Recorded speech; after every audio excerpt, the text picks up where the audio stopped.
بسم اللہ الرحمن الرحیم۔ السلام علیکم۔ تم بس دعا مانگو، باقی اس پر چھوڑ دو۔ کیا پتہ اسے تمہارا مانگنا اتنا پسند ہو کہ وہ تمہیں اور سننا چاہتا ہو۔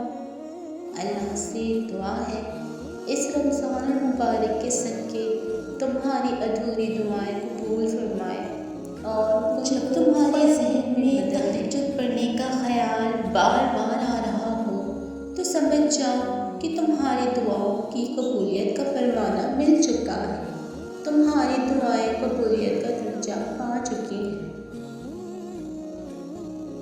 جو کہانی تہجد تک پہنچ جاتی ہے پھر وہ کبھی ادھوری نہیں رہتی۔ جہاں سے نصیب تک کا جو فاصلہ ہے وہ بس دعا کا ہے۔ حالانکہ ہمیں تو اس کی جانب بلایا جاتا ہے۔ تہجد سے تقدیر بدل جاتی ہے۔ تم راتوں کو اٹھ کر اللہ سے مانگو تو صحیح۔ تمہیں کیا لگتا ہے جب رات سونے کے لیے بنائی گئی ہے اور ہر شخص سکون کی نیند سو رہا ہے تو کیا وہ تمہیں بلا وجہ جگائے ہوئے ہیں؟ نہیں، یہ تڑپ اللہ نے پیدا کی ہے۔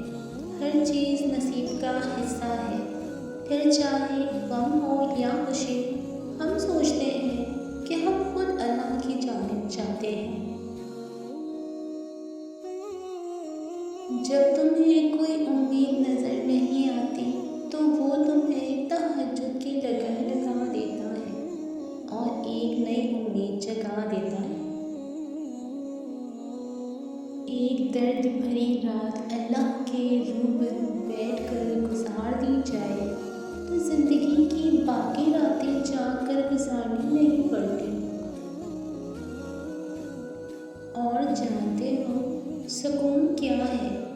اپنے رب سے اکیلے بیٹھ کر گفتگو کرنا۔ اور پتہ ہے محبت کیا ہے؟ نماز سے کسی کو تہجد پڑھ لے آنا۔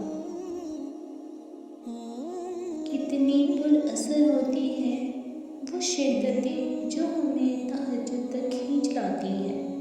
تیرے کن پر یقین ہے، اس لیے میری دعاؤں کا سلسلہ قائم ہے ابھی تک۔ محترم ناظرین، ویڈیو اچھی لگے تو چینل کو سبسکرائب، ویڈیو کو